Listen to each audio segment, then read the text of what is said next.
Hey, welcome everybody to All Soccer All Day. I'm your boy Stevie Mac here in Chicago, and with me as always, Erik D out in Los Angeles. How you doing, Erik D? What's up, players? Oh, you know, here we are. We're going to be talking about the Premier League opening weekend as well as the MLS, and getting into the setup for the MLS playoffs and kind of what that's looking like, the standings and so forth.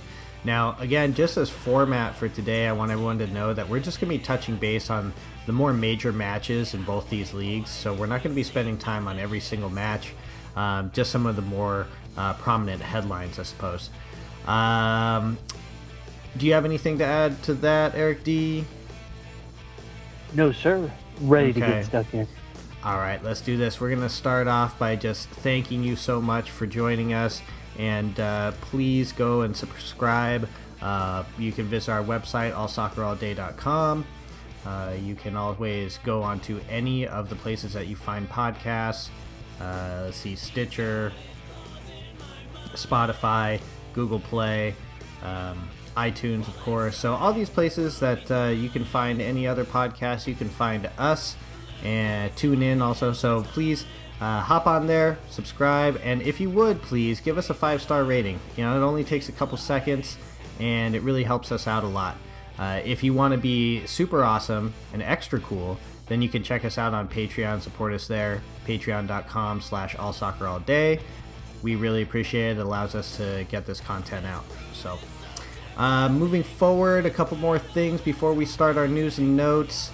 First of all, please help us out with our fundraiser that we're doing. Again, we're looking to raise 10 grand to help some kids that are underprivileged experience something that could be really amazing for them. They have a tournament to go to out in California, but definitely these families can't afford anything like that.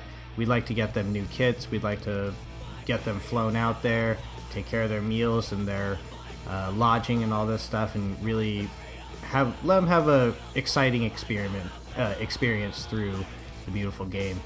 So you can check us out and donate on our GoFundMe site. So just go ahead and check that out. If you go to GoFundMe, you can just search All Soccer All Day and we should come up right there. Check us out, help out. It's going towards a really great thing.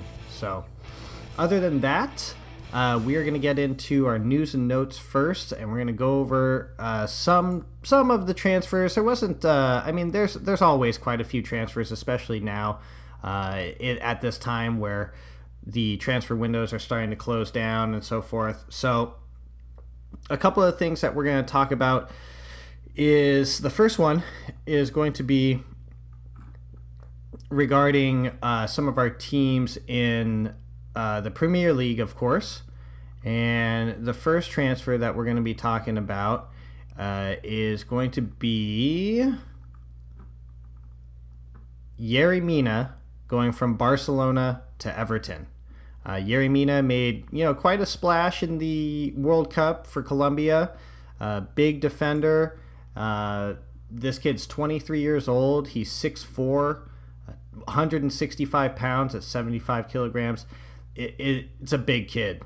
All right, and he's coming in there. He had a great showing in the World Cup. He's been playing with Barcelona. He's going over to Everton in the Premier League now. Erik D, do you have anything to share? Any thoughts on this transfer?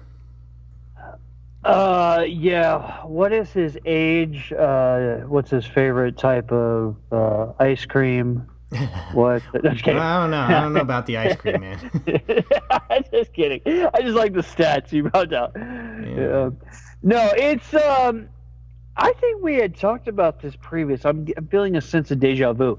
I mean, this guy is going from Barcelona to Everton. I hope somebody's told him that Everton is in a stark contrast to Barcelona. Yeah, not only in play and how they play, but also just in general the talent level, and of course the league. Just the style of play in the league is going to be different. Yes, going from a city like Barcelona to a city like Liverpool, it's like a little bit of a culture shock. Hopefully, he can settle in, get himself acclimated. I mean, he is a professional. It's definitely a big boost for Everton in their defense, so that's Yep. good. Just And let's not, we'll talk about this a little bit later. But speaking of good moves for Everton, Richarlison made a great debut for Everton, and we'll get into that a little bit later when we go over their first game of the season. So moving on, as far we did mention at the end of the last episode, we were gonna just mention the keeper from Athletic Bilbao going over to Chelsea, replacing Thibaut Courtois, Kepa Arrizabalaga. And Yes. he's 23 years old, again, a young kid, going over from La Liga to the Premier League.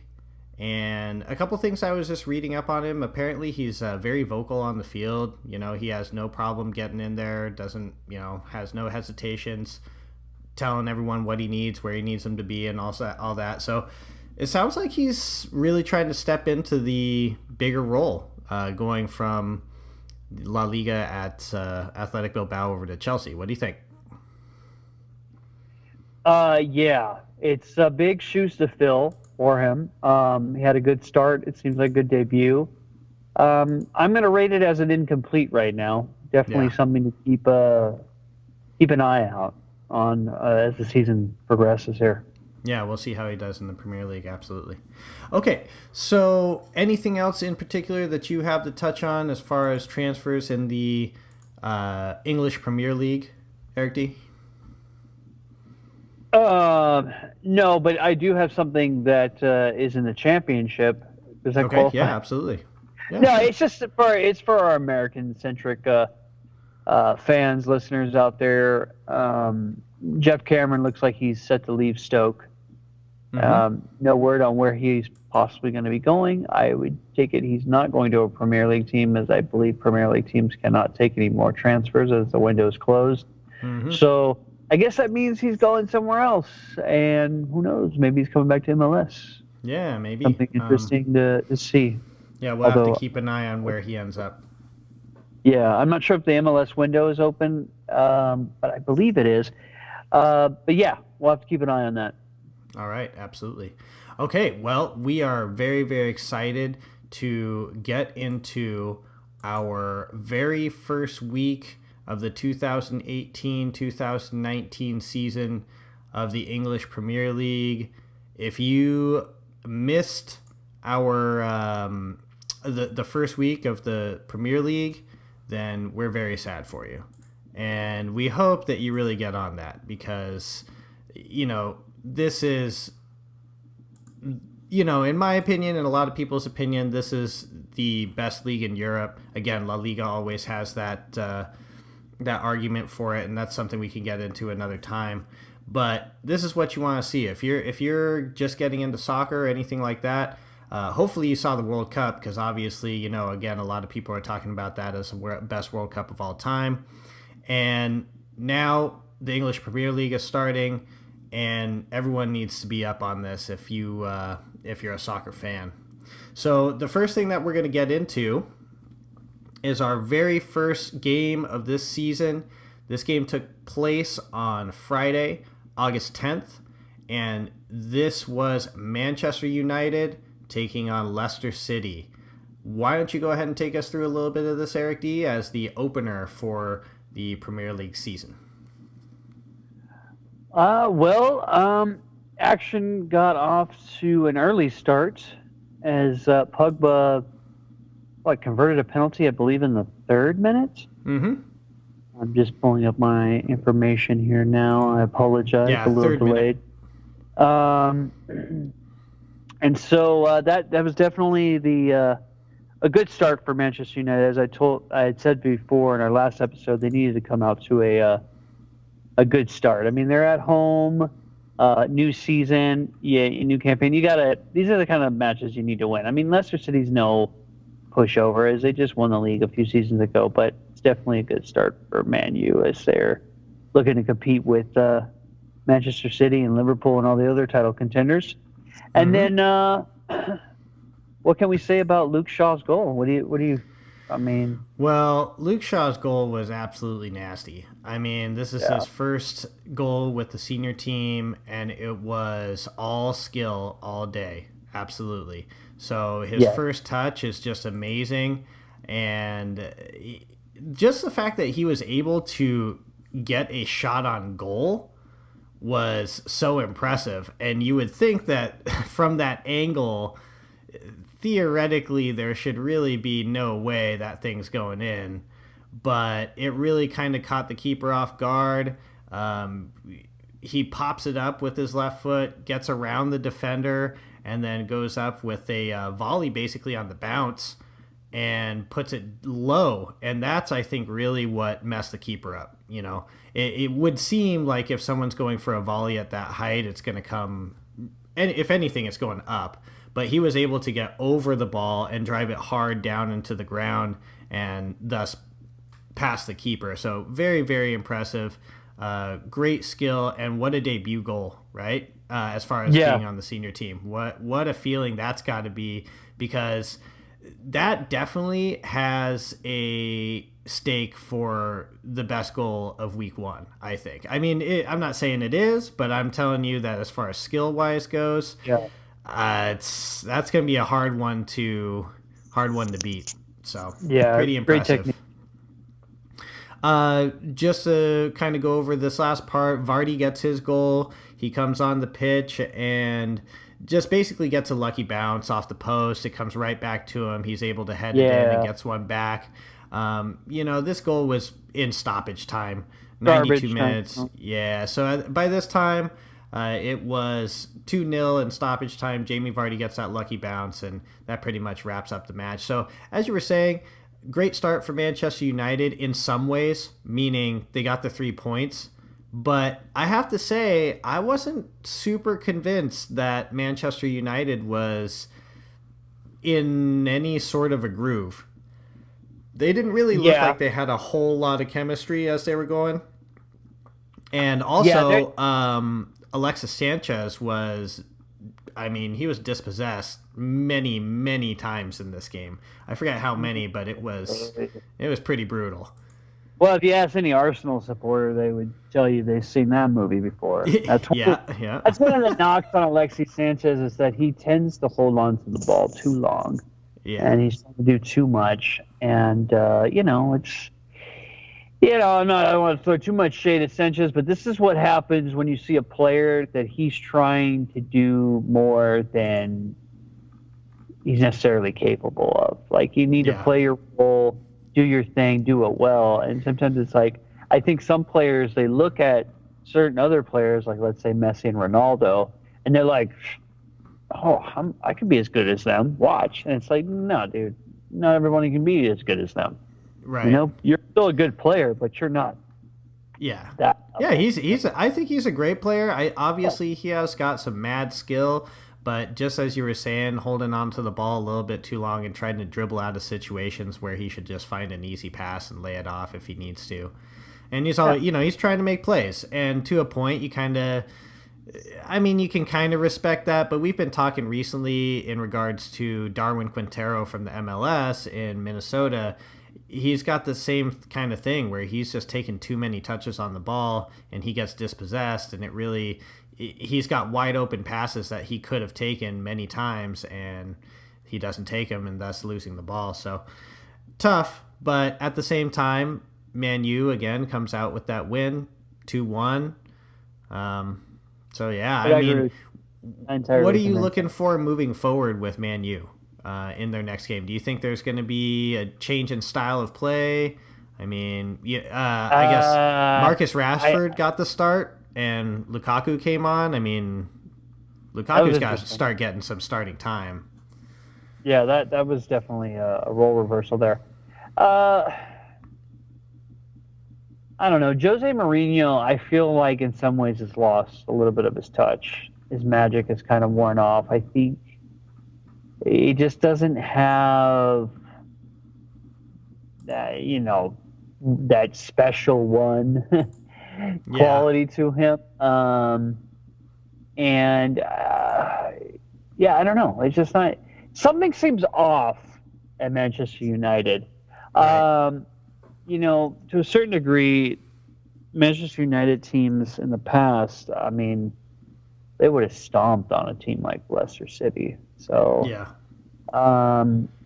yeah, I'm sure there's Man U supporters out there like, yeah, we got the 3 points, but we won 2-1 at Old Trafford against Leicester Mm-hmm. City. And it's like, they're definitely expecting more with the kind of talent that Manchester Yeah. United has. Well, it's almost it's great that you bring up talent, but when I look at that team, it's almost like they're getting that win purely because of the talent they have on the pitch and not because they were playing well as a team together. Yeah, cohesion, yeah. Which, I mean, that's only gonna get you so far, right? Yeah, But we also do have to remember some of these players are still recovering from the World Cup. Um, you know, these are professionals. They're the highest level in fitness as far as the leagues go and so forth. So you would still expect these players to be coming out in great form, or at least high level form. But it just doesn't yeah. seem like Man U is playing that style where everyone's connecting correctly, where everyone's on the same page, where everyone knows where everyone else is going to be, right? Chemistry matters. Yeah. These things that matter to a function of a team. You just throw out 11, superstars. Let's say, they all have different styles. Maybe they don't complement each other. Maybe Right. the pieces don't fit and work. We're seeing this in front of our faces right now. Stevie Mac with the Los Angeles Galaxy. I Yep. mean, you throw a bunch of guys together and they, oh, these are the big names, marquee names. Doesn't mean it's necessarily all these pieces are going to fit together and it's going to be a team that has any cohesion. It's like, Right. But I mean, that, that's the role of the coach. The role, I mean, well, yeah, one of the many roles of the coach is to find the chemistry of the players on this team. I mean, he's the one that's evaluating. Mourinho's the one that's evaluating these guys day to day, seeing how they play, telling them what he expects from the players on the pitch, and he's got to be really frustrated at this point with the Alexis Sanchez losing the ball so many times. I mean, that's got to be driving up the wall. So we'll see. yeah, I'm interested to see how his play progresses throughout the season, and if Mourinho starts making moves as far as maybe not giving him as much time on the pitch if he continues losing the ball as much as he does. Because, I mean, it was Leicester, and they weren't able to really capitalize on stuff like that, but man, you give up the ball in a bad spot against some of these other high level teams in the league, and they're going to make you pay, yeah, 9 times out of 10, right? yeah, no doubt. So we'll see how that goes, but, again, Man U gets the 3 points, so there you go. Moving on to our next game. This started our Saturday slate of games. The Tottenham Hotspur, Tottenham Hotspur take on Newcastle United. Why don't you go ahead and take us through a little bit of this, Eric D? Well, yeah, the start to this game was, I wouldn't say flukish, but Vertonghen had that goal in the 8th minute that if it wasn't for goal line technology, that goal would never be given. Yeah, So, I don't think anyone can really call that, just from, without an instant replay. So yeah, that was a point for or goal for technology right there. Mm-hmm. Real quick sidebar: what do you think of those third kits?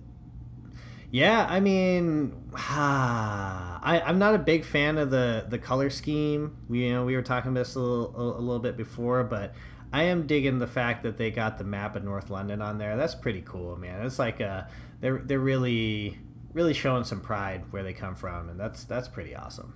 What do you think? Most, yeah, most people were saying they should be red, if you know what I mean.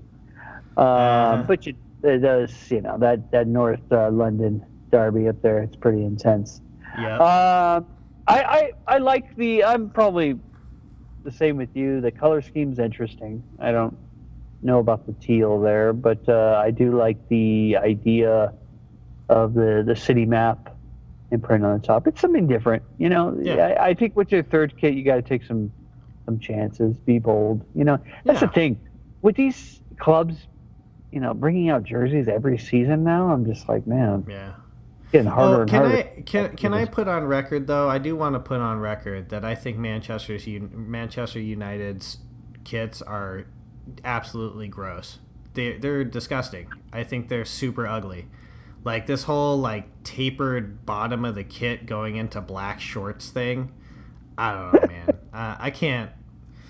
I was watching it. I was watching that game, and they were bad to the point where it like kind of upset me like during the game. I'm like watching the game. I'm like watching the game, and I'm like trying to get into it because it's like the first game of the season and everything. I'm all excited to watch Premier League soccer. What are these guys wearing? Yeah, I'm like, God, these are some ugly ass uniforms, but whatever. I mean, hey, look, the purple for Liverpool, I don't know about that either. I mean, the purple itself is pretty cool, but I don't know about this like neon orange little trim they got going on. I don't know, shady. But it burns. Yeah. So getting back to the game though, so Vertonghen gets the goal with goal line technology playing a big role in that. Okay, and then Joselu on the other side has a beautiful header for a goal, actually. Yes. Beautiful service, great technique on the header, and this is just 3 minutes later, and Newcastle levels a score. Newcastle's got to be feeling good at this point, and just 10 minutes later, Dele Alli puts the go-ahead goal in with a header of their own. Another great service to the back post. To the far post, and Dele Alli's there to put it away. Very reminiscent, actually, of his goal in the World Cup. But yes, after that, I'm sorry. Go ahead. Say that again. I was just saying that then the ref blew the whistle. Yeah. No, there was obviously a lot more game or match to be played, but Yeah, but pretty much after the 18th minute, Tottenham really kind of controlled the pace for the rest of the game, I would say. And they started getting control of the possession, and it kind of rode out the rest of the match. So, good stuff from Tottenham. Any in particular thing that you want to go over in this game, other than what we already talked about? Good start. I mean, they got the 3 points. They're away. I mean, you can't ask for much more than that. Maybe just some more goals or something, to pad the goal differential. But I mean, but they get a win away, 2-1 in relatively convincing fashion, other than giving up that goal in the 11th minute. But yeah. So okay, cool. Moving forward, we're not going to spend a whole lot of time on this game, but Bournemouth gets a win over Cardiff City. 24th minute goal by Fraser and a stoppage time goal from Wilson. Seals the deal. Cardiff City again couldn't really put anything up, and Bournemouth with the win at home. Crystal Palace getting a win over Fulham. This is two. I'm sorry. Go ahead. Well, I had a hot take. Oh, okay. I'm sorry. Go ahead. Hot take. Write it down. Put it down right now here, because this is the first week of the season. We'll see if it comes true at the end of the season. But Cardiff City is getting relegated. Oh, dang, that's messed up, man. Oh, that's harsh. Okay. Well, Erik D's calling it. We'll see how the end of the season rolls around. I mean, I'm not gonna disagree with you. Look, I'm not gonna say otherwise. Are you kidding me? That would be a bad bet. So. Yeah, exactly. But absolutely. So 2-0 there. Moving on, Crystal Palace gets a win at Fulham, 2-0 as well. Schlupp gets a goal in the 41st minute, and Zaha gets a goal in the 79th minute. Erik, do you have anything you want to pick on this match in particular? I've got, if how they say there's like a man crush and stuff like that. I've got a stadium crush on Craven Cottage. I'm so glad to see this stadium. I don't know what it is about Craven Cottage where Fulham plays. I love that place. I'm so glad it's back in the Premier League. Well, everyone, get out your Google Earth. Get out your Google Earth. Zoom in so you can witness the amazing. Awesome. Yeah, you know why I think it has a soft spot for me is because so many American players have played there in the past. Brian McBride, Clint Dempsey, Carlos Bocanegra. I mean, Eddie Johnson. I apologize if I'm forgetting any ex-American players that used to play there, but I mean, it's just like you watch the game there, and it's just so intimate, and it just feels like somebody's like at their house watching a soccer match. Like, and this is the English Premier League. It's like, it's just great. That's what I love about a lot of the stadiums in England. It's just like they were built like over 100 some odd years ago, and it was like they built this stuff. We're like, oh, okay, well, what's going to be like? Well, it's going to be like us in the neighborhood. Okay, so we'll build it for like 500 people, 1,000 people. You know, obviously Craven Cottage holds more than that. I mean, I'm trying to pull up the official numbers there, but that just lends itself to a more intimate atmosphere, and I just think that's awesome, especially in today's game. They had an official, believe it or not, the official number there was 24,821. So think about taking like the StubHub Center and just like condensing it down. Yeah. And that's like, because that's kind of a number the Galaxy draw, and how much more intimate and how much more, you know what I'm saying? Like you're almost like in the action. That's what I feel like when you see a game. I just, okay. So I'm I done. can definitely, you have a huge stadium crush. You're right. On the other side of that, I want to point this out just because this is kind of cool to think about. We have a Premier League match that has 24,000 people at it, and we have regularly Atlanta United 3 times as many people are going to their games. We're talking upwards of 70,000 people are coming to these games, and the atmosphere there is ridiculous. I mean, it's as big as you can get. So hey, we call it soccer, and we've only been playing professionally for 20 years or whatever in the MLS. So yeah, so I guess 70,000 people doesn't mean anything apparently. Anyway, okay, so moving on to our next game, Chelsea with a dominant victory over Huddersfield Town, and N'Golo Kante gets his goal on the 34th minute. It honestly looked kind of like a mishit. It was like a lucky bounce kind of goal. Yeah. But hey, it goes in, right? Yeah, hey, they all count. Exactly. We have a 45th minute penalty kick from Jorginho, and he gets his first goal here with Chelsea. Just a smooth penalty, sends the keeper the wrong way, puts it, passes into the bottom right-hand corner. So, good for him. He gets on the board. And in the 80th minute, though, definitely for me, the goal of the match, Pedro takes a well-timed and well-played service and really a pinpoint accuracy shot. I mean, he had to go over the goalie, but also in front of the defender that was running back to cover the goal line. And it was just taken so smooth. I mean, this dude was just like ice cold with that. You could just tell, like, as soon as he got the ball on his foot, it was like he was just like, oh yeah, I got that, and just tucked it away. Can I be honest? I forget sometimes that this guy's on this team. Like he scored this goal, and I was like, oh yeah, Pedro, the guy that used to play for Barcelona. Yeah, that's right. He moved to Chelsea. There he is. Oh wow, okay, he's still around. Yeah, wow, that was a nice goal. Like, well, I mean, you have to think that he's not necessarily always getting. Last season, I don't think he was getting consistent starting time. No. So I totally hear what you're saying. You do kind of forget he's hanging out, but hey, that was some quality right there. I mean, that was cool, calm, collected, and put that thing away. So good on him. Hopefully he makes a bigger impact for them. And Jorginho as well. He seemed to have a pretty decent game, except for he again lost some possession, and that wasn't the greatest thing, but much better than preseason for him. Had some Sanchezitis.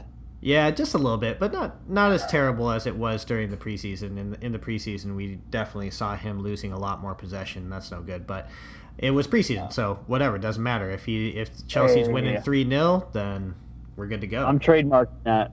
I'm just going to go out there and say that Sanchezitis. Sanchezitis. I see. Yeah, you hold on to the ball too long, you got Sanchezitis. All right. So moving forward, we have Watford over Brighton Hove Albion. 2-0. Pereira getting both goals. let me just say that Filthy. his second goal, where he Filthy. walked in from the left side, That was terrible. I mean, Brighton, you gotta like at least have someone step within, I don't know, Oh! 5 I got yards. another hot take. Okay. Brighton Hove Albion, you getting relegated? Jesus. Oh God. Okay, so we have 2 teams being called out by Eric D. Yes. Brighton Hove Albion and Cardiff City, apparently, according Let to it be Eric known D. right now. Enjoy your season this season, because you're gonna be in the championship next year. If you play defense like that against a team like Watford, can you imagine what Man City's going to do to them? Oh God, it's gonna be an ugly week. But okay, so moving forward, this is one game that we do definitely want to touch on. A couple highlights of this: Wolverhampton Wolves taking on Everton.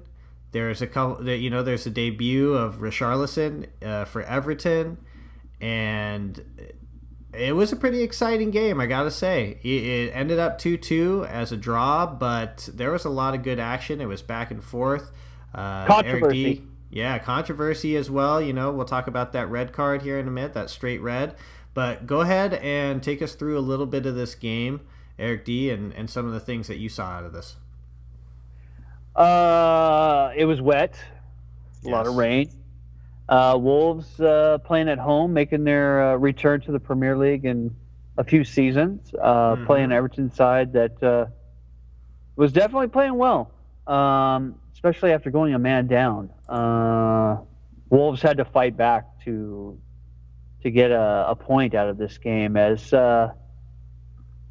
Raul Jimenez had the equalizer there late in the game. It was a nice header that he scored. That was beautiful. That was a beautiful finish. Absolutely. I mean, the skill to time that jump and get his head on it and direct it perfectly into that corner. It was, man. I remember actually watching this game in particular, and when that cross was put up, I was like, oh man, come on, go get that. And just, it was actually pretty cool, just like the way he jumped up to get that finish. He looked like he was just kind of diving off to his right side and just got a touch on it, and it was beautiful. So, but funny note about this game, like when that goal happened and I saw who it is, I was like, what? That's Raul Jimenez. I was talking to my wife at the time, I'm like, he's Mexican. She's like, what? How do you know this? I'm like, yeah, I believe he was just playing with Chivas de Guadalajara. Gotcha. If I'm not mistaken. And so I guess he transferred to Wolves, in the middle of the night or something. And I was like, oh, okay, he's playing the Premier League now. So that was surprising, but good for him. Yeah, absolutely. Good for Wolves. A beautiful goal. So let's get into this red card, and let's dive in. So this is the 40th minute red card for Everton. And Phil Jagielka is called after taking a heavy touch, going in with a sliding tackle to win the ball that he basically was on his way to losing, and goes in, studs up, clips the Wolves forward on the ankle. I'm not exactly sure who it was on. I'll have to look back.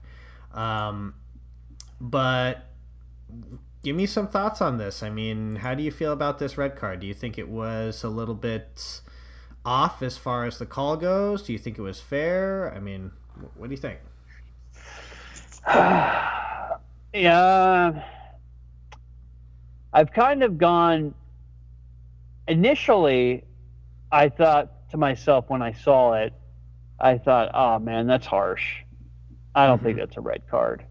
After we've been talking about it here more and more, I kind of leaning more towards maybe I can understand the red card. I still don't really like it. It doesn't sit well with me because I'm of the mind. I mean, red cards change games. I mean, a team's going down a player, and Everton had to play pretty much from the 40th minute. Yep. With a man down, and it's tough. I mean, Jagielka's has possession of the ball. he takes a heavy touch, so he's losing control. The Wolves player's coming in. Uh, yeah, it's a desperate lunge or tackle, and I guess it's close to 50-50. Mm-hmm. And yeah, he gets a piece of the ball and also gets a piece of the guy's ankle. It studs up. I get it. I just don't know if it merited a straight red. Something about it just seems like that. It's just like, I mean, there's no guarantee. Let's say there's no guarantee that Jackie Elka gets the ball and doesn't get the guy, and like that ball bounces the way for that Wolves player to walk in. Mm-hmm. So the whole the denial of a goal scoring opportunity, I don't see that. And Yeah. if it's for the I can give it more for the studs up. I can Yeah. see that nature, the dangerous play, that makes more sense to me. But then what really irks me about it is that the infraction, or the place where the infraction takes place and where the free kick takes place, is a difference of 5 yards. It was 5 yards closer to the goal than where the infraction was. And that's where it's like, okay, you're going to give Everton a red card. If Phil Jagielka, they're going to go a man down, and then the free kick is going to be 5 yards closer to the goal than where the infraction took place. I mean, they were hard done like twice there. And then Right. obviously the trifecta was that beautiful free kick, because I don't want to take anything away from it. Yeah. That beautiful free Neves. kick to Neves Neves. with the goal. What quality? That was Yeah, that was absolutely an amazing strike. So again, like you were saying, I agree with you. Don't want to take anything away from the skill of that strike and how amazing that was. But yeah, I mean, that's that borderline where that can be debated both ways, whether or not Jagielka should have gotten that straight red. Very difficult to say. I guess, when I look back at it, from the angle that he was coming in on that slide tackle, I mean, that's really dangerous. I mean, he could have very easily snapped Homeboy's ankle. I mean, Yeah. it was really dangerous. And I mean, I get it. You, as a defender, you can't lose that ball. Like, you can't. Like, you're done. Grab some bench if you lose that ball, for sure. In the Premier League, no good. But No.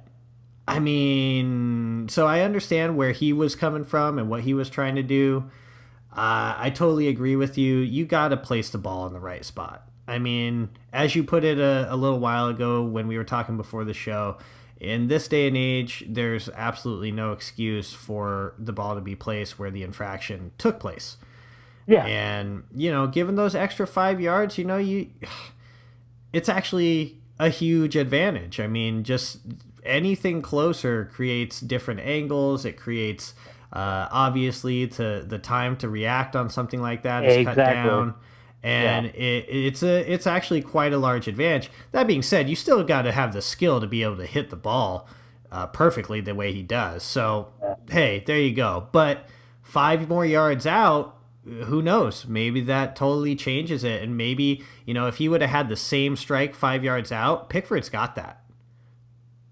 Yeah, it's very possible. We'll never know. But those kind of things, it's like, okay, the card is subjective, and that's what the ref is there for, to determine what the outcome should be. So I can live with that, whether I agree with it or not.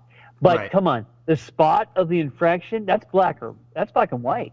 Yeah, I would agree. So, yeah.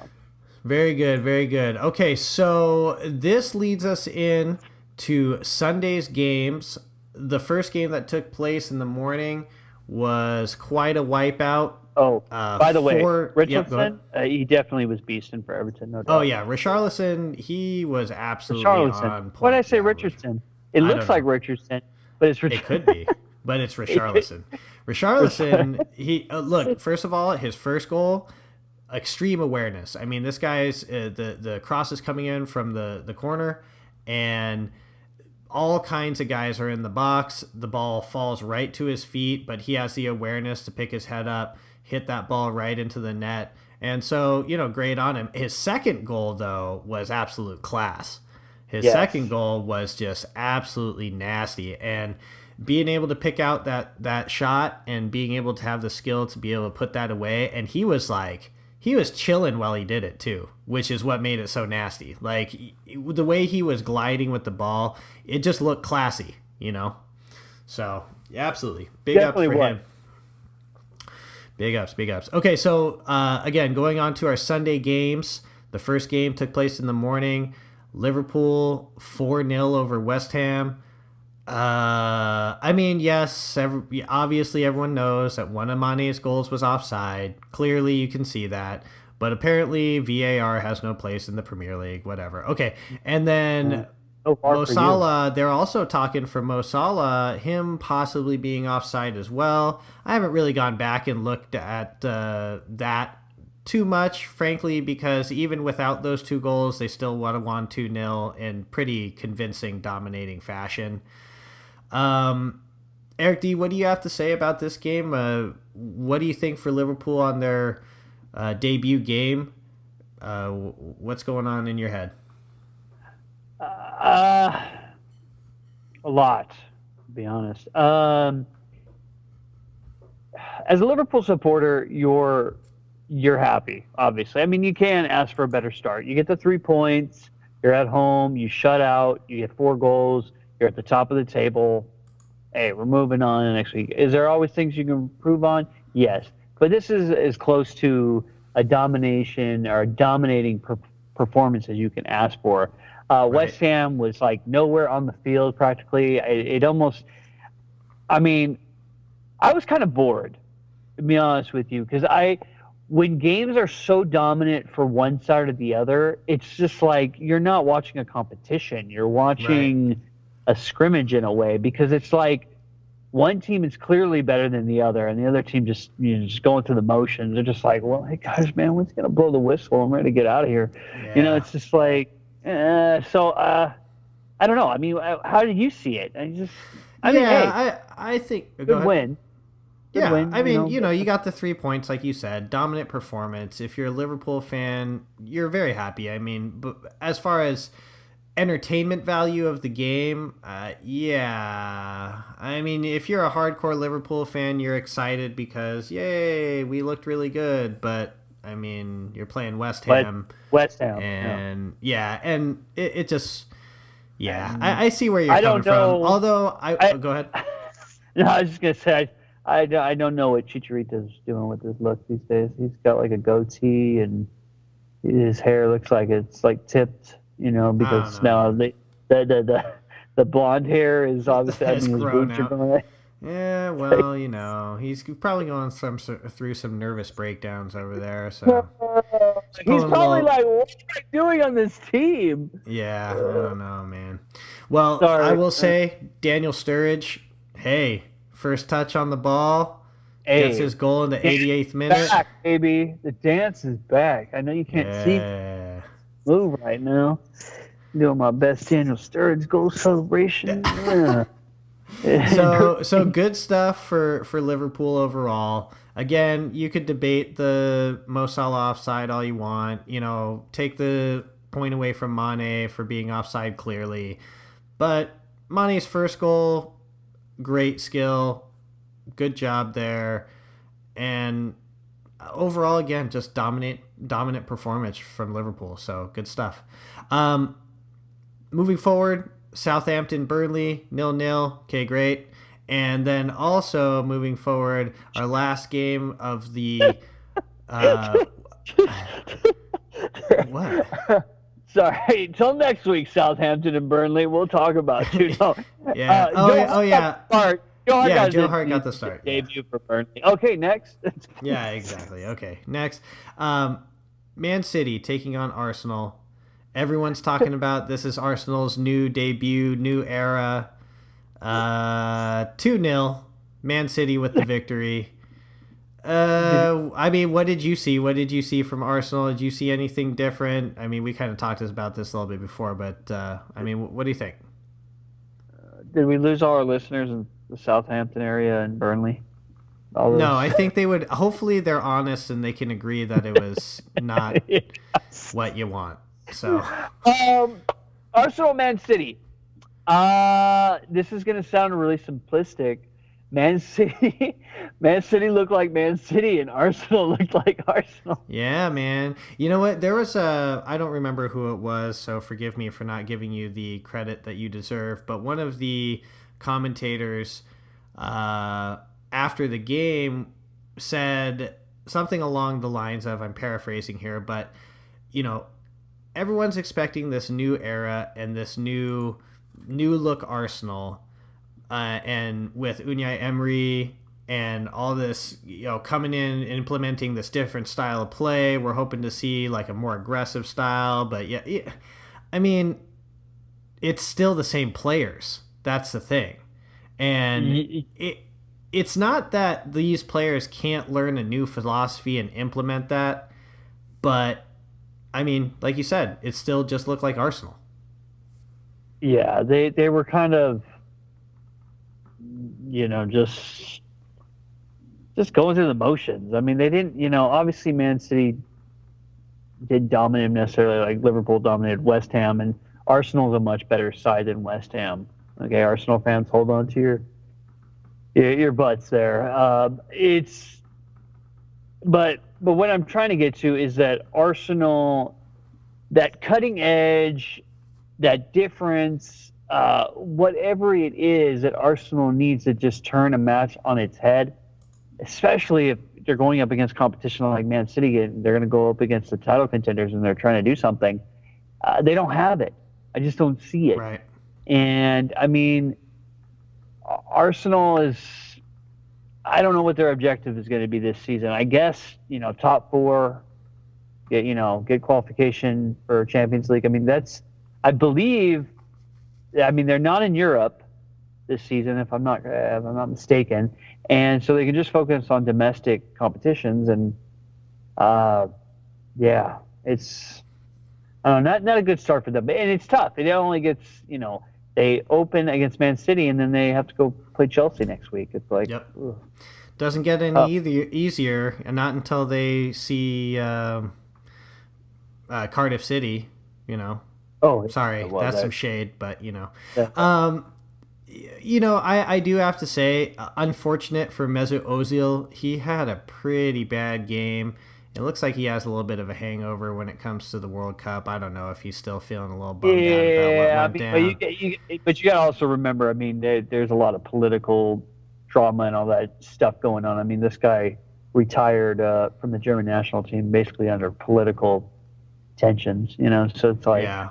No, I'm not hating on the guy. I'm just saying, like, it looks like he wasn't as confident as he has been, and you could clearly tell. And so, hopefully he snaps out of that. And, I do want to say Aubameyang, different player, okay? Socrates, different player. So I do understand that there are different players starting this year for Arsenal. So when I say it's all the same players, really what I mean is the same thing we were talking about, where they just look like old Arsenal play. And it's probably going to, obviously, just like anything else, for Emery to get his style of play across for everyone is not going to be something that changes overnight.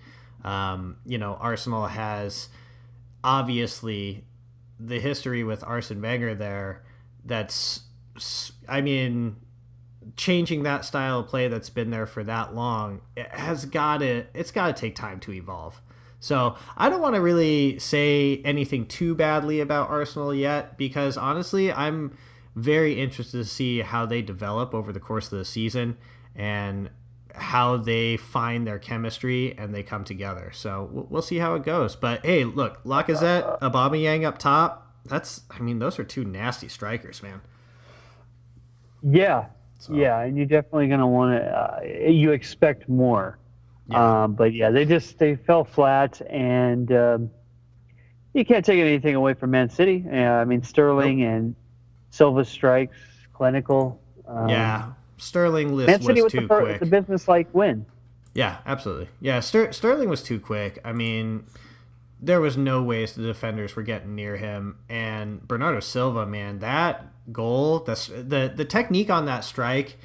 I can't tell you how many times, if any normal person is going to try this strike, if you're an average player, I would say 8 out of 10 of those are going over the ball, over the crossbar. Like, you're skying 8 out of 10 of those. So Yeah.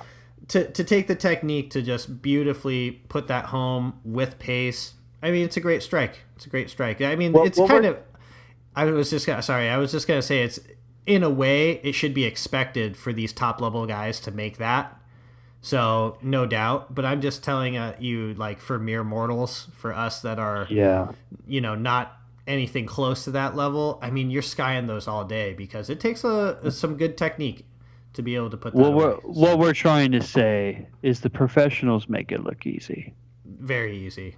I mean, look, the headers that were scored in week 1, I would say are some of the most impressive.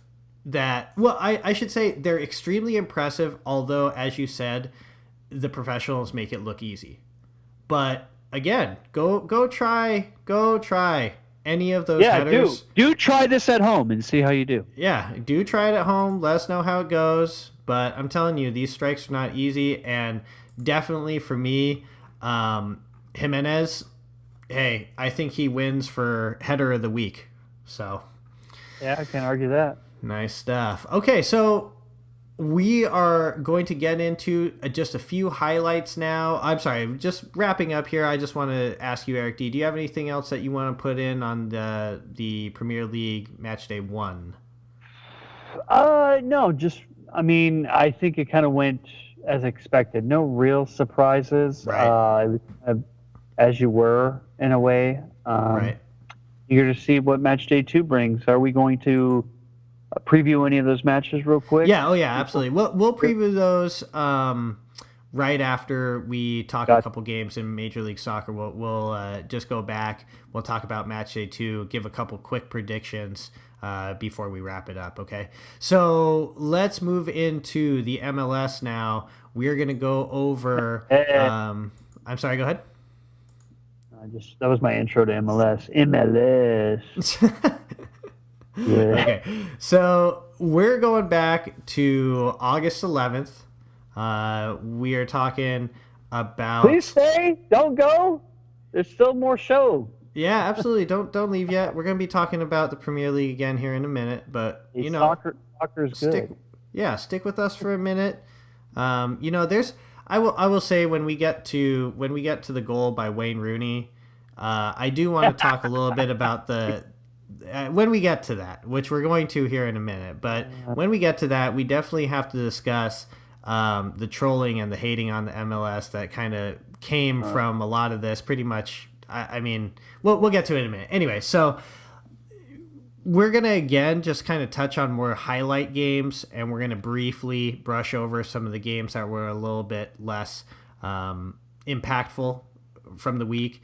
The first one is going to be the New York Red Bulls coming into Chicago, taking on Chicago Fire. They're visiting. Bradley Wright Phillips gets another goal. Chicago Fire can't put anything on the board. Quite frankly, Chicago Fire just look like they're in a tailspin at this point.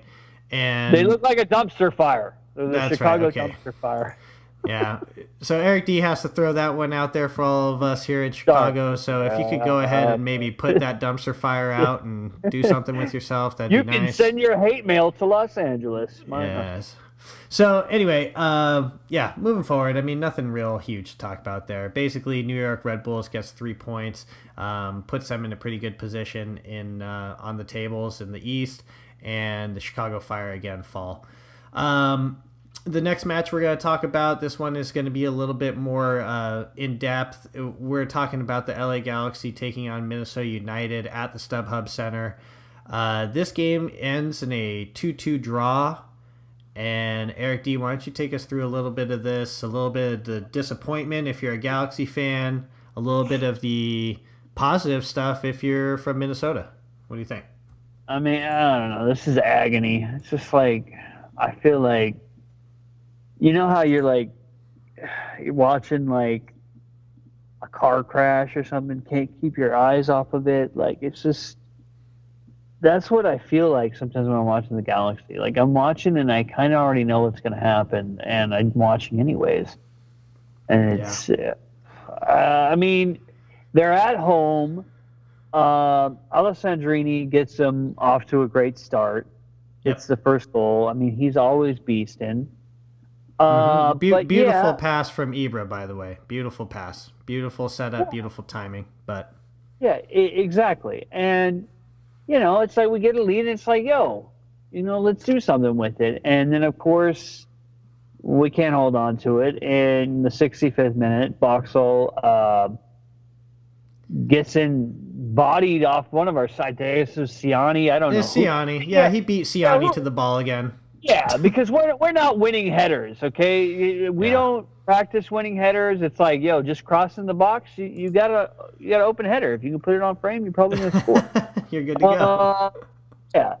And then of course Sebastian Lletget puts us ahead again. He just kind of, in some ways, Minnesota and LA, we were putting on a clinic on how not to play defense. Yeah. So it was like, okay, you play bad defense, well, watch this. We can play bad defense too. So, Yeah, absolutely no one steps to him. Yeah, I mean, it was definitely a goal that someone should have at least challenged his shot, but relatively easy finish for him. I don't even know the rest. You take over. You tell them about Batman's goal. Yeah, I mean, look, Romario Mina.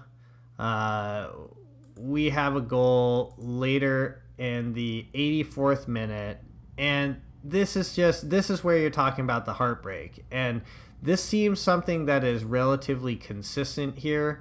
Unfortunately, with the Galaxy, they are putting up all kinds of goals, but I mean, I just don't bet on the Galaxy getting a clean sheet at this point. Okay, don't even think about it, because they give up 2 goals a game basically. I mean, the only reason that they're getting wins is because they happen to be outscoring these other teams. But yeah, we talked about this last week. I mean, you're just gonna get absolutely slaughtered in the playoffs if that's how you're gonna play.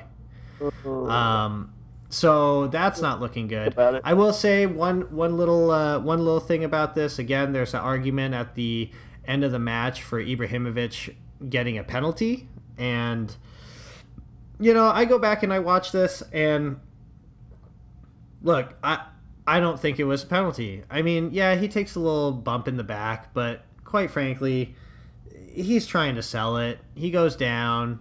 I guess you could make an argument for it being a goal or being a penalty, but honestly, like, you gotta just come clean with yourself and say, look, he could have stayed on his feet. He could have taken a touch and he could have had a shot, but instead he went for that penalty by just going down a little easy. I mean, that's all. It's not like he didn't get bumped. I'm not saying he didn't get touched. I'm not saying anything like that. But hey, man, stay on your feet. Finish the goal. So. You just said that to the line. Well, I'm not necessarily saying it to him directly, but I will say, if you are, I guess I would say it like this. I don't think like Messi would have gone down. Like, I think he would have still moved forward. He would have taken that ball and he would have gotten a shot off. There's just certain times where, yeah, you do go down. I mean, if the Minnesota player would have, say, stepped in with a foot and then Ibra goes down, okay, we got a penalty now. But I mean, you took a little bump in the back. You can't expect Minnesota's defenders to completely leave you alone, I guess, unless you're Sebastian Lletget just like walking into the box. But in this particular instance, like, he had to know the defender was coming from behind, like, because he was standing right by him. He's definitely going to beat him to the ball. And so I'm sure he's expecting the contact. And with the experience of that, I think that he was really trying to sell that penalty.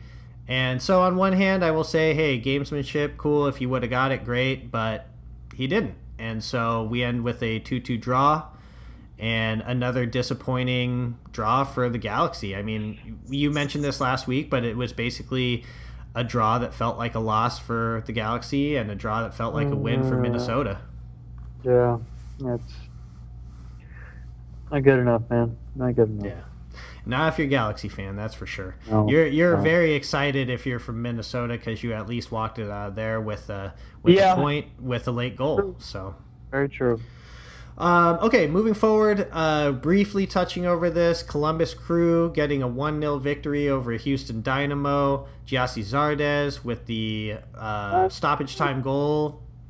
From Hawthorne. Yeah, man. So Giassi, again, having that rebirth in his career, so pretty exciting for him. He's having a great season. And also Justin Miram making his start again for Columbus Crew. And he was making an impact in the game. He did have some nice service, but overall, a relatively, nothing really super exciting happened in this game. Yeah, I mean, it's good to see him back in Columbus. He's back in the colors he belongs in. I think he realizes that now. Right. So 1-0, Columbus Crew get the win. Very good. Moving forward, we have the Philadelphia Union getting a 3-2 win against the New England Revolution. And, we're not going to go super deep into this either, but I do want to say, this game was back and forth. It was pretty exciting as far as goals go. Do you have anything that you want to add on to this? It was a wacky game. Andrew Farrell had a nice strike to cut the lead as Philly went on top by 2 early on. And, unfortunately, in the end, it's a penalty that does him in, I believe, off a unfortunate handball, if I'm not mistaken. It's just, right. New England is losing games and they're losing them at home. No Brad Friedel, not be a happy guy. Yeah. Like that. Yeah, we'll see how that kind of develops. It was not. I don't know. The last couple weeks, the Revolution, again, they seem like they're just at a low point right now. But, that can all turn around. Again, this is the MLS, so, hey, you never know. Yeah. But a 3-2 victory either way for the Philadelphia Union. They got to be feeling good about themselves going and getting away victory, so good for them. Moving forward, we have the Colorado Rapids taking on the San Jose Earthquakes. 2-1 victory for Colorado. We're not going to spend too much time on this. Erik, do you have anything you want to put in on this one?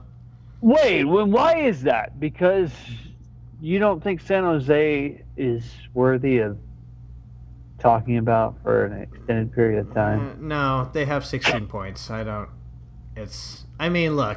at this point in time, if we're covering the Premier League and the MLS, we don't have time for you, San Jose. Not unless you do something cool, okay?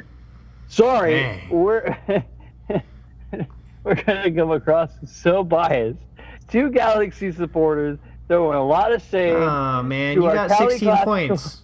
They got 16 points, man. Facts, homie, facts. Okay, so no good. All right, moving forward. Well. Real Salt Lake gets a tie against the Montreal Impact, 1-1.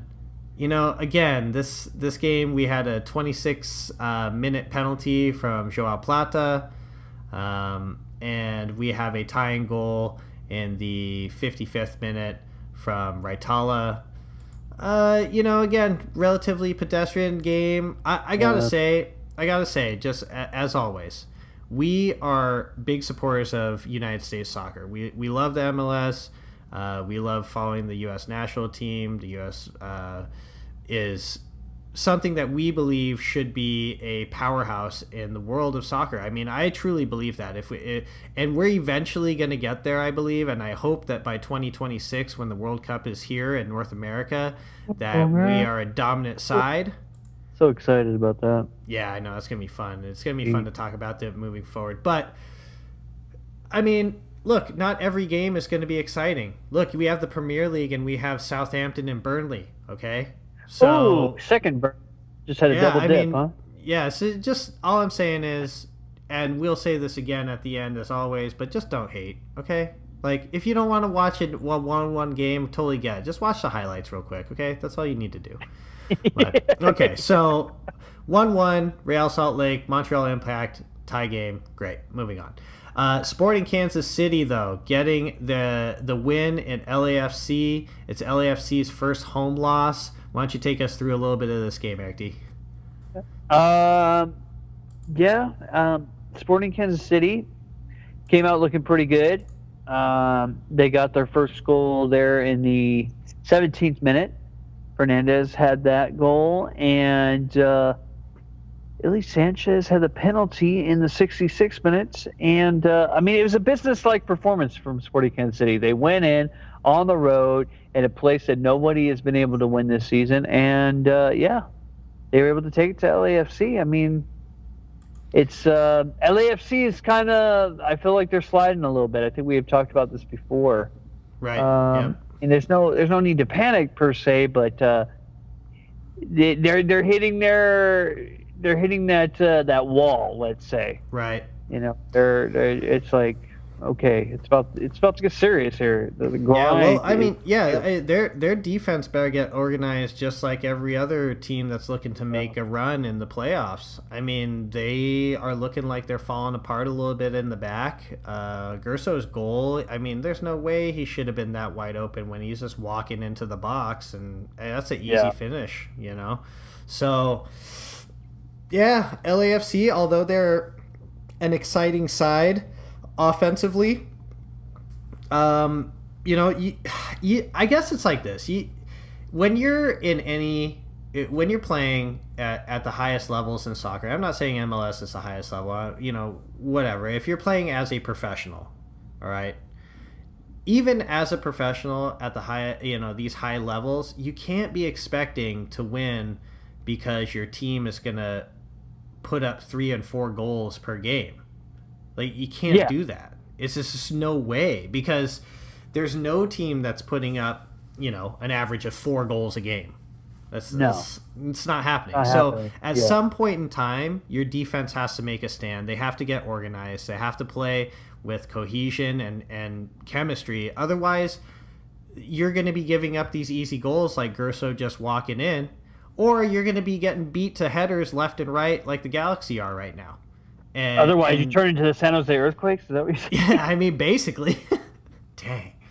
Oh, shame. Bird, we're sorry. Shame. We're sorry. We love you people in NorCal. I mean, I do. Stevie's in Chicago, so I don't know how he feels about all that. But yeah, I'm good with it. Just get more points than 16, okay? Yeah, Just come on. Do something. All right. Anyway, okay, so 2-0. Sporting Kansas City with the victory. Hey, you know what? Sporting Kansas City, they have been for a little while now one of those teams that kind of flies a little bit under the radar, and I am kind of waiting for them to make a pretty solid push. They seem to get some quality victories from time to time, and so they're a solid team. Has got them. I mean, there's been whispers, rumors. Talks about him possibly being the next U.S. national team manager. So, he's got that ship running. You know what Peter Vermees reminds me of, and Sporting Kansas City reminds me of in a way? And I don't know why I'm making this parallel, and I might lose a lot of us right now, but he reminds me of Popovich in the NBA and basketball with the San Antonio Spurs. Like, the guy is just like, they're just classy. They run it right. It's a fine tuned machine there. Yeah. I mean, hey, it goes to show they're at second place in the West right now. Yeah. So, again, they're second place in the West, and when you think about Sporting Kansas City, you don't think they're second place in the West. That's why I'm saying they fly a little under the radar. Yeah. You don't think they're as good as they are, and then they're coming into LA and getting a 2-0 victory and making it look relatively easy. So, impressive stuff from them. Let's move on to our last game that happened on this last Saturday. We're looking at the Cascadia Cup. Vancouver Whitecaps going to Portland. Vancouver comes out on top with a 2-1 victory over Portland in Portland. Erik D., what do you think? Good win for Vancouver. They needed that. Cascadia rivalry snaps the 15-game unbeaten streak for the Portland Timbers. Yeah, that's got to be a little heartbreaking, but you know what? You can't win forever.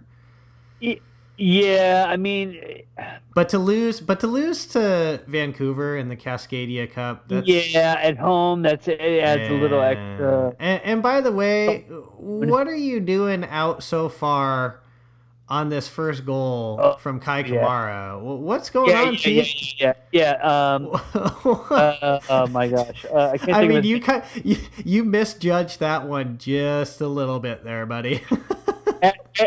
Antonella gets caught up in no man's life. Like that's goalkeeper union. That's not a good look. You No. can't do that, man. You had no business coming out for that. If you stay home, that goal never happens.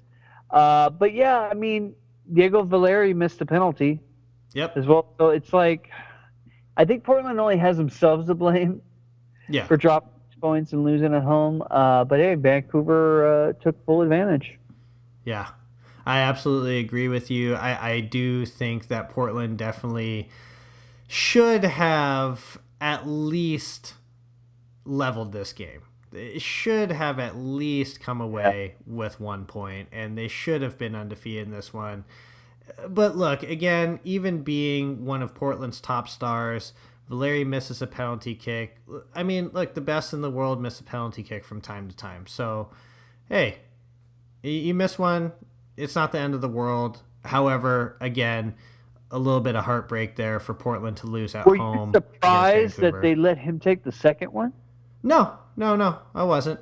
I mean, that seems very, very much like um, what a captain should do. I mean, they miss one. He needs to step up. He needs to be calm, cool, collected, which he did. He put it away, and that just shows. I think that just shows some class from Valeri. Honestly, like the Yeah, guy after missing a penalty to step up and take another penalty. A lot of times that is one of the more nerve wracking scenarios for players just in general after missing a penalty, then trying to go back and get another one.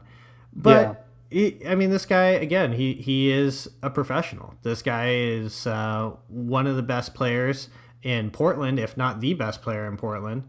And so, of course, he's going to step up for that second one, and he's not going to let that first one get in his head. And he put that second one away with confidence. So, good stuff there, at least for him.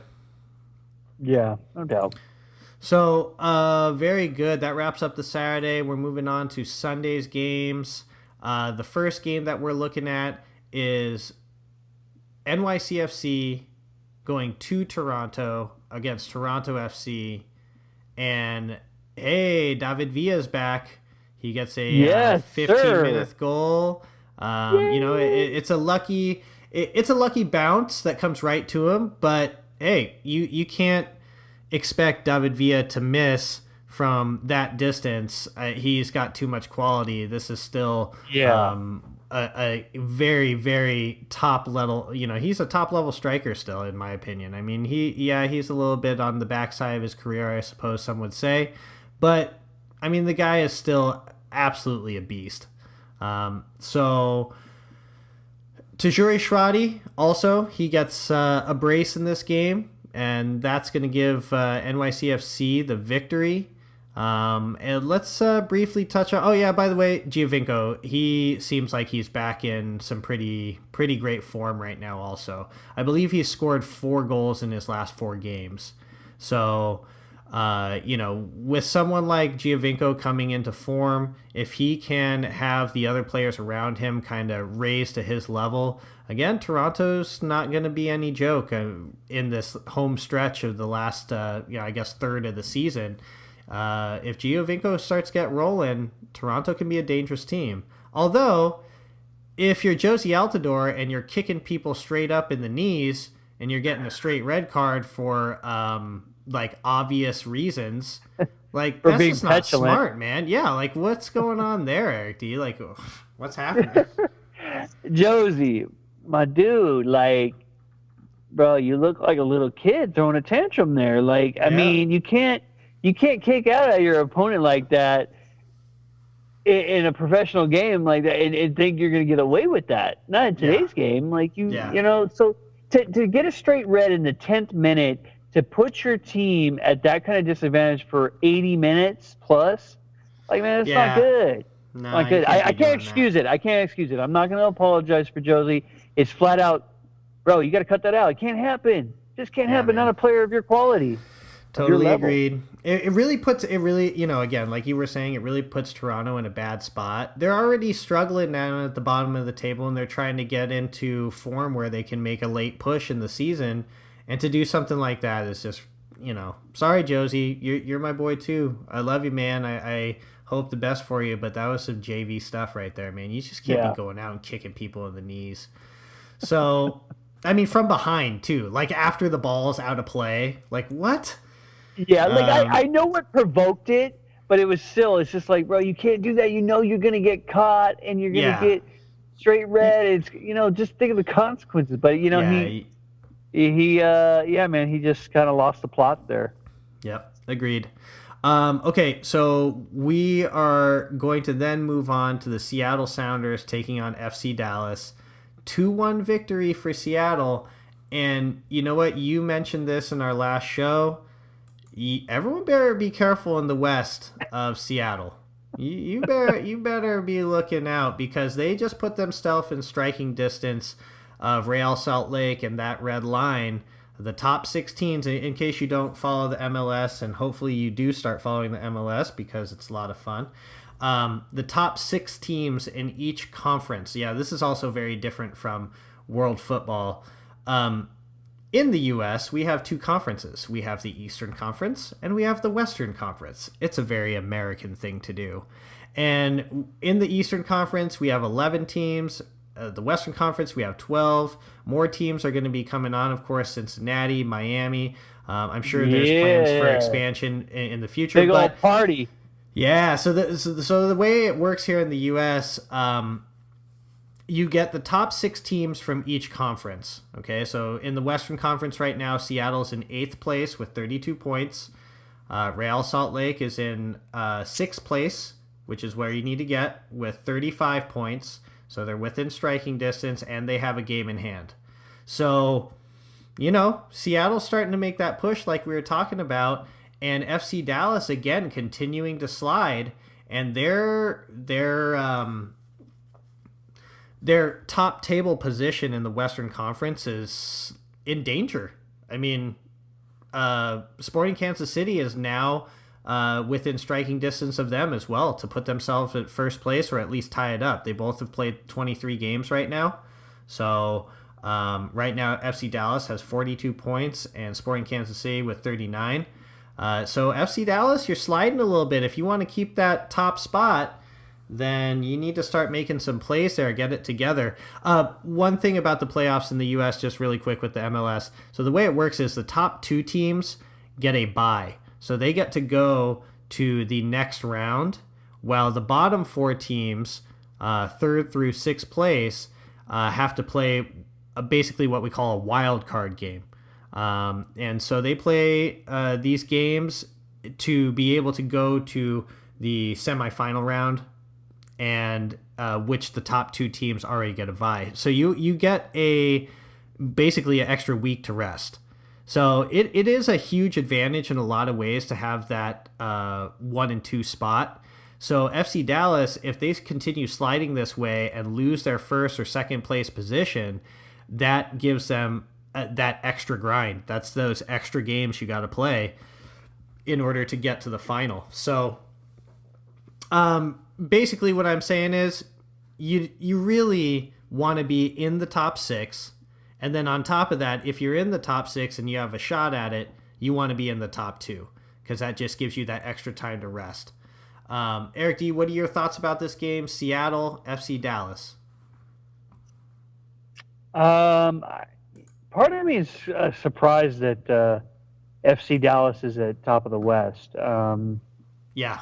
They're not really lights out, at least not of late. Seattle's making this late run that they've kind of become known for, or something like Mm-hmm. I don't know if they're trying to make a mockery of MLS or what they're trying to do with all this stuff, but it's like, going to CenturyLink is tough to play at. So, a 2-1 win, nice for Seattle. They definitely needed it more than FC Dallas. Yeah. Yeah, you're just hoping with FC Dallas, it's not. We're not. I mean, we're not going to see a repeat of last season, but just you hope this backslide isn't going to keep going. FC Dallas is kind of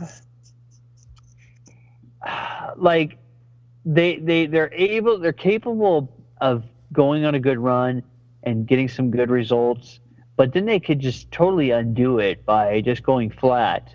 So Well, I have to say this. it's I have to say that losing Kellen Acosta, I think that's some bad stuff for Dallas. I mean, well, I mean, they traded go. Kellen Acosta away for Dominic Baji, and Dominic Baji had a goal in this game. I believe his first goal for FC Dallas, Yeah, because they're trying to get somebody of their forwards to put the ball in the net. Because Rooney has kind of gone cold.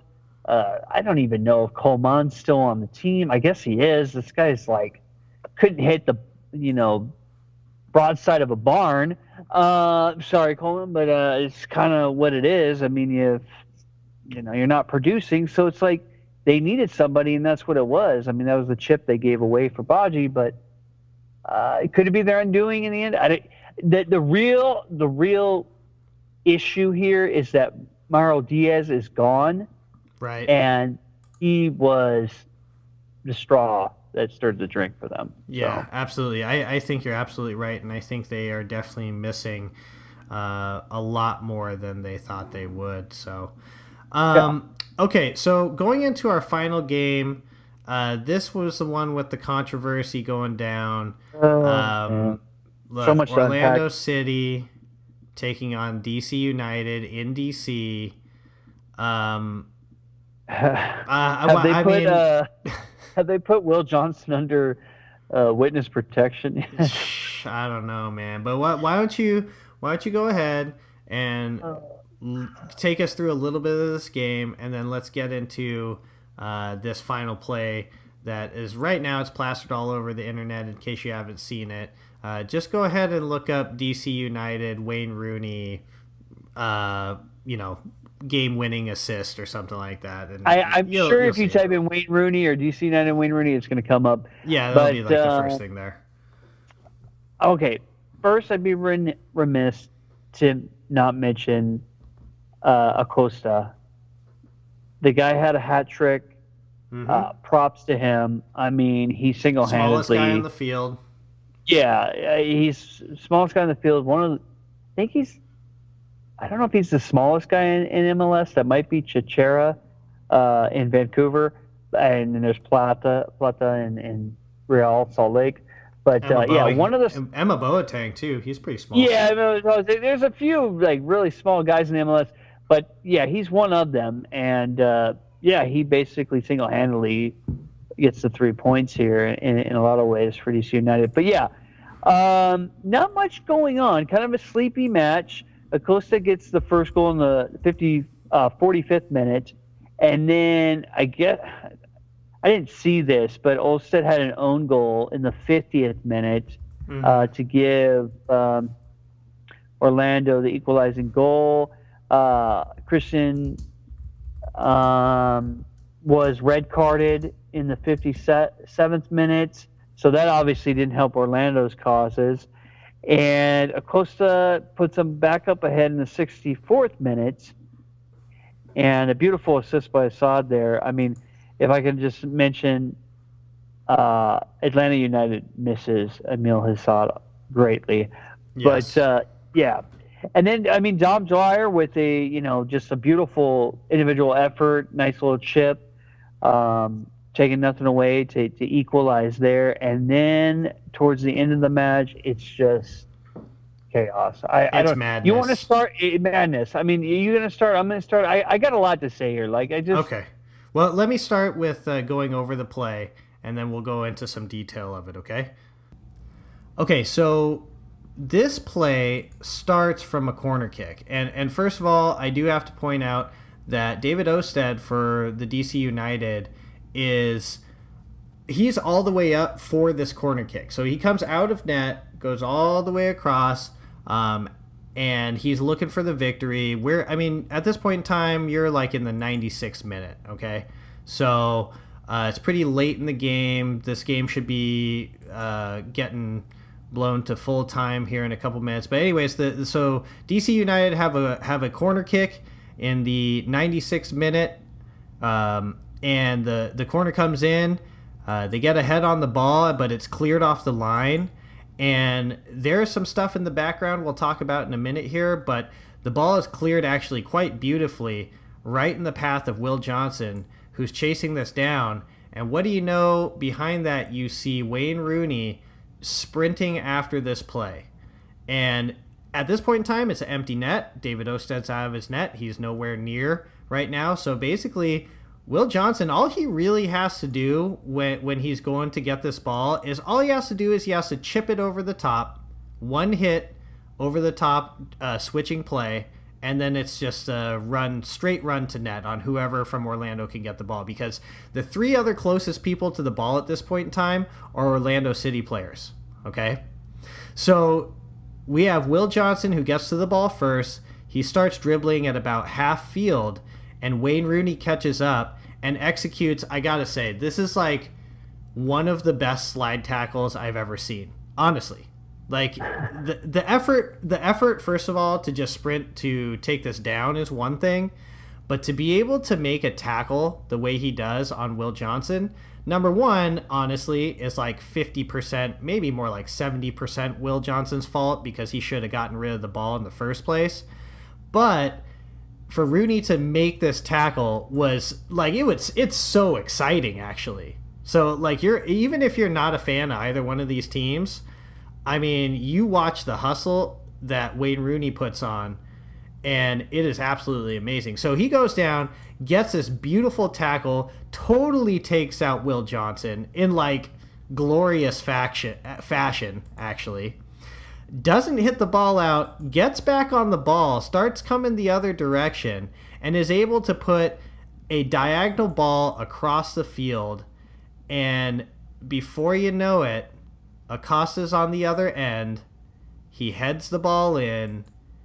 I mean, at this point in time, you're thinking, okay, that's completely insane. And it's really exciting to go back and watch this play. But then there's a lot of questions that come up from this. And so, Erik D., I want to kind of turn over to you a little bit about some of the more controversial things, and some things about this particular play that is talked about right now currently, but also will probably be debated for a while at least. I mean, this is a huge play. Wayne Rooney coming over from England and making a play like this.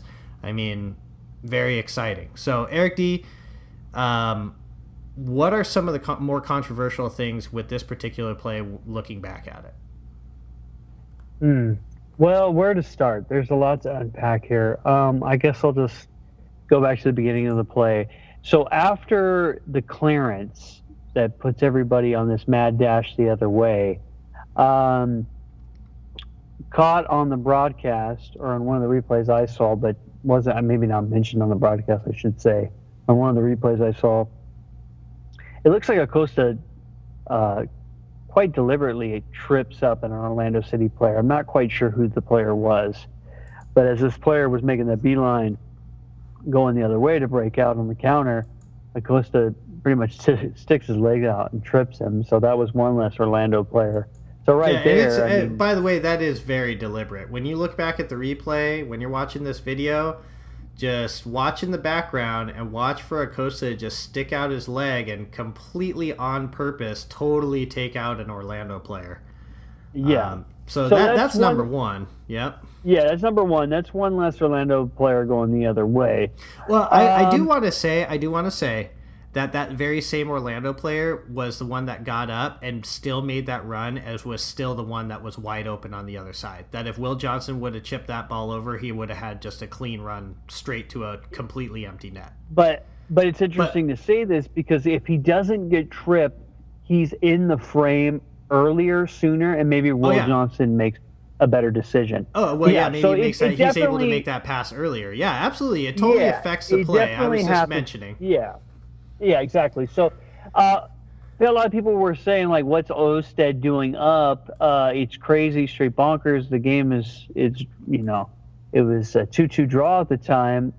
Um, there was a lot of mention made to the fact that DC United was trying to go for the 3 points. They need to Yeah. get points here at home, and as we're getting into the end of the season, they need to grab as many points as they can if they want to have any chance of getting to the playoffs. So that was kind of the roll of the dice there. But getting back to the play, so Will Johnson is able to pick up this ball, and he's going down the left side if you're watching it on the broadcast. And Wayne Rooney, like you said, comes down, hustling, able to tackle and win the ball. There's a couple things to say here. First, Will Johnson, you could have pulled up, you could have stopped, you could have passed back, you could have tried to, take an audacious shot from that distance to see if it goes in, or you could have just, like you said, hit it cross into the space, into the middle, let somebody else at a foot race try to win that ball. There was many things you could have done, but what did Will Johnson think? He's thinking, he's trying to style on Wayne Rooney in so many turns. Like, he thinks Wayne Rooney's going to come across, and he feels like he's going to get the best of Wayne Rooney. I have to believe that's what he's thinking in his mind. Wayne Rooney's coming over. He's going to be gassed. I'm going to be able to get by him, with a nutmeg or a move or whatever, right, and I'll be good. And credit to Wayne Rooney. It's a great tackle. But here's the issue. Does this play say more about Wayne Rooney in MLS, or does it say more about the quality of MLS? This is the question, because a lot of people will say, "Oh wow, MLS is a joke." Well, Will Johnson gets basically tracked down by a washed out Wayne Rooney. How good can MLS be? Or is it like, wow, Wayne Rooney's such a phenomenal player. He's proving that he cares. What heart? That's what it's all about. These are the bigger questions when you really pull away from the match and that play. It's like, what does this say about the game? Granted, the play and everything that happens after that, it's great theater. It's great drama. It's great. Right. It's like if you were in the stadium or you're watching that game live, that's what you want to see. That's what you pay for. Like that, you want to be entertained. Right. But yeah, Wayne Rooney gets the ball, goes back the other way, sends an insane, the airtime his cross had was like insane. He almost looked like he punted it. It was crazy how high it got. But yeah, there was hints of offside for Acosta. Oh yeah, and this is the next major controversy of this play. It's the thing is that even with VAR, even with the VAR, it's supposed to be clear and obvious whether or not this was offside or not in order for it to be called. And I mean, I'm looking back at this and from certain angles he looks offside, but here's the thing. He looks offside after the ball is hit from Rooney from the angle that you see. Because what happens is you see it, the camera's on Rooney, of course, taking the ball, and then when the ball is hit, the camera then shifts over to Acosta and to where the ball is headed, and in that shift, you see Acosta kind of make 2 steps and he looks offside. But the problem is, for me, I can't tell whether or not the ball was hit and then he took those 2 steps and got beyond the defense, or if it was the other way around where he was already offside, Rooney plays that ball and it should have, the flag should have been up and that should have been pulled back. It goes to VAR. It goes to the VAR and the ref calls it as a goal. And in my mind, it's got to only be because it wasn't clear and obvious for him in the replays that he was seeing. Because they didn't want to incite a riot? Well, no. I don't know. I really don't know. I don't, sometimes we think about these things and we're like, what really factors into this? Are they really, are these conspiracy theories stuff going around, floating around? I feel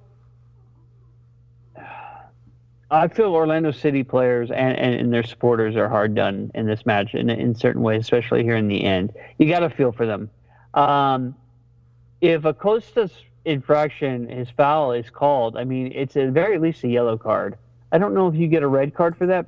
Maybe, possibly. I mean, it's a deliberate tripping of a player. I don't know exactly. But if that play is called dead right there, none of this happened. So that's first. That's the first error by the ref or the referees that doesn't get called, and it's just one thing after another that kind of set off this chain of events. It's just one of those things like you can't write this stuff. You can't make this stuff up. It's just it's excellent theater as you watch this all unfold, but it does bring up interesting questions, interesting concerns, interesting points about MLS and where this game is right now and where we're going. Because, one thing bounces this way, another thing goes this way. I mean, that none of this happens.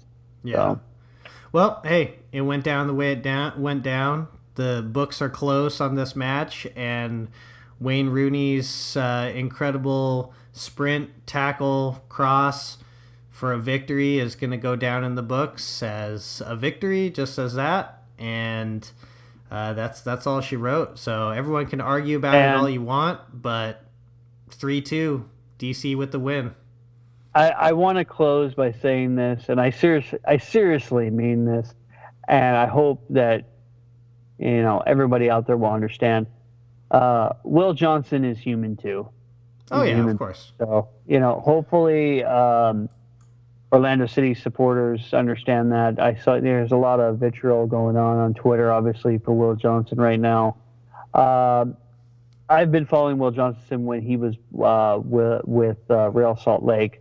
I've always liked him as a player, hard-nosed player.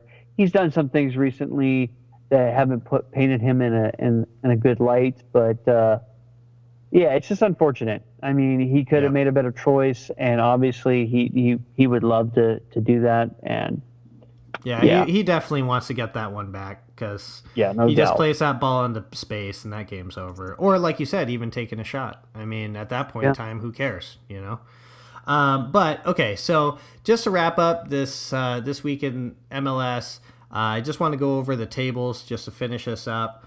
Right now in the Eastern Conference, you have Atlanta United with 48 points. We have New York Red Bulls and NYCFC tied for second place at 47 points. Although the New York Red Bulls have a plus 22 goal differential, NYCFC was plus 17. So the New York Red Bulls are getting the nod right now. So Atlanta United first, New York Red Bulls second, NYFC third. The Columbus Crew making a push, 39 points. They're in fourth place. The Philadelphia Union have somehow snuck into those 6 spots with 30 points, but they're right on the cusp. There's a couple other teams playing for that spot, and that rounds out the top 6 with the Montreal Impact. With 30 points, tied with the Philadelphia Union. And knocking on the door, New England Revolution. And they're really kind of looks like the only real competition that's going to be winding up. But again, this is the MLS, and Toronto could make a late run, man. It is not out of the question. And Toronto definitely could kind of sneak in, even if it's at the very bottom, even if they just get to that 6th spot. I mean, getting into those playoffs is a big deal. So, be on the lookout for the East. But either way, okay, so going over to the Western Conference, you still have FC Dallas up at the top right now with 42 points. But they, as we have been going over the last couple weeks, have been sliding quite a bit. Sporting Kansas City with 39 points in second place in the West. Portland Timbers with 37 points. Tied with the LA Galaxy with 37 points as well. LAFC following there with 36 points. And then number 6 in the West right now, Real Salt Lake, sneaking in there right now with 35 points. But again, all of these, these bottom spots here, these, in fact, to be honest, pretty much from 3rd place through 6th place is going to be a pretty crazy run right now. So between, actually, really, in the Western Conference, it is not, it's completely feasible that any of those top 6 teams, maybe minus Real Salt Lake, they seem a little far behind, but any of the top 5 teams could end up in 1st place right now by the end of this season going into the playoffs. So it is definitely not over till it's over. And let's not forget Seattle Sounders. They got 32 points right now. Like we said before, they're in striking range of that top 6 and getting into the playoffs. Ahead of them right now is the Vancouver Whitecaps in 7th place. And so they're trying to keep their spot. And then, just so that everyone knows, San Jose Earthquakes have 16 points. They're at the bottom of the table and bottom of the league. Had to bring that up again, huh? I had to bring it up one more time.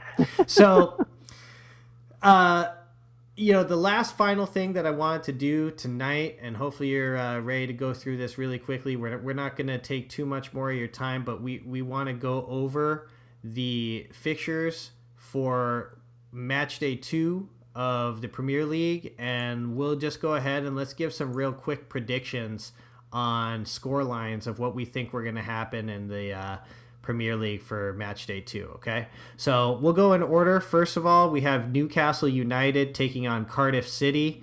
I have a feeling I know which way you're going to lean, but why don't you go ahead and give us your score line for this first match taking place on Saturday 18th. I've got to take Newcastle 2-0. Shocker. Yep. I'm going to completely agree with you on that one. Moving into the next match, we have Everton taking on Southampton. And I'm going to go first on this one. I'm going to say it's going to be Everton 2-1 over Southampton. I think that Southampton squeaks out a goal.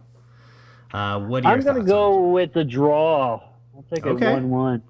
1-1 draw. All right. Next game, we have Leicester City at home taking on Wolverhampton Wanderers. What do you think about this next match? This is a good one. I think I'm going to take Leicester City 2-1. 2-1. Very good. I have to echo what you're saying again. I like that pick. Giving it to Leicester City at home as well. I think that's going to give them that extra goal there. But you know what? Wolves they're playing tough. They came out and really showed some heart in week 1. So they're going to be a pretty fun storyline. I have a feeling this whole season. So, all right, moving to the next game, Tottenham Hotspur take on Fulham. I'm going to take Tottenham. I can't see Fulham getting a victory here. I'm going to say it's going to be 2-0 Tottenham. What do you got? Ditto for me. 2-0 Tottenham. Cool. All right, next match, West Ham United taking on Bournemouth. What do you got?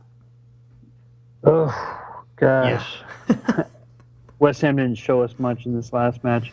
Yeah. I could see Bournemouth stealing this one, but I'll go with a 1-1 draw. Yep, man, we're great minds think alike right now. That's exactly what I was thinking too. Okay, next match, Chelsea versus Arsenal. Based on last week, I think the choice is pretty clear with this one. Arsenal's away. I can't really see them squeaking a victory out right now in their form. Who knows? Maybe Aubameyang has a great game. Maybe he really does something with himself. I don't know, but I got to take Chelsea at home. I'm going to take Chelsea at home. I'm actually going to call it 3-1. I think it's going to be 3-1 Chelsea. What do you got? I'm going to go 2-1 to Chelsea. 2-1. Gotcha. Okay. Moving on to Sunday's matches. Burnley at home versus Watford. What do you got? This should be a good match, hopefully, but Burnley does play some very defensive-minded football. Watford coming off a good victory.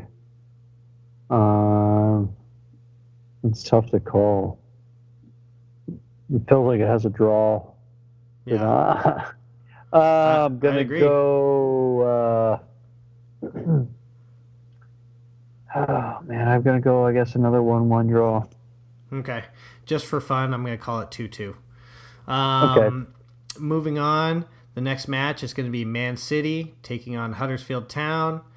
I mean, Man City's at home. Oh boy, Huddersfield. It's going to be a tough week, guys. It's going to be a tough week. I'm going to take Man City 3-0. Yeah, same for me. All right. Brighton and Hove Albion at home taking on Man U. What do you got on this one? I mean, Man U needs to dominate this. I'm just gonna come out, so I'm gonna take them 3-0 winners as well. 3-0. I'm gonna go 2-0 Man U. Last game of Matchday 2 is going to be Monday, August 2nd. This is going to be Crystal Palace at home taking on Liverpool coming into town. What do you got? Man, Crystal Palace has kind of been a bugaboo team for Liverpool. Mm-hmm. They're going down to South London there. So, oh, man. This is a hard call because I'm trying not to be biased. But I feel like with Liverpool's form, Crystal Palace coming off that win. It's a tricky game for Liverpool. Yeah, I would agree. They're coming off an easy victory over West Ham, and they're playing a Crystal Palace team that actually is, again, like you said, they've been giving Liverpool problems recently. This could definitely be a trap game. What do you got? Yeah, I'm going to go 2-1 Liverpool. All right, 2-1 Liverpool. Honestly, I'm going to echo what you said. I think that Liverpool is going to win with their new firepower. We didn't even mention Naby Keita. I mean, the dude just created mad space. He is a different kind of player in the midfield for Liverpool than we've seen for a little while. The quickness and the speed that this guy has on the ball is going to wreck shop in the Premier League as long as he stays healthy. I mean, he's going to be giving service up to 3 of the best strikers in the Premier League. So the Liverpool going forward, this must be terrifying for teams. Oh yeah. I mean, yeah, you don't want to see that. No, you don't want to see that coming forward at you. But hey, look, this is the Premier League. You have some great attacks coming from Tottenham, from Man City, from Man U, Chelsea. To be honest, if Arsenal's players on paper, they should be a dominant side. Arsenal should be coming out as a very powerful team, and I think, hopefully for the sake of Arsenal fans and for Arsenal in general, I hope they get it together relatively quickly for their fans, because it could get a little ugly with the Arsenal fans after Wenger leaves. You have a new coach, you have a new system, everyone's expecting some new stuff. I mean, what do you think? There's an old saying, you don't want to be the man that replaces the legend, you want to be the man that replaces the man that replaced the legend. So I mean, hopefully we can turn this around, but it's going to be tough. Yeah, absolutely. Well, cool. That's going to wrap it up for us here at All Soccer All Day. Erik D, do you have anything else, any parting notes for us before we wrap up here? No, not that I can think of, guys, but hey, you know what I'm about to say next. Like always, enjoy those games and don't hate. Don't hate.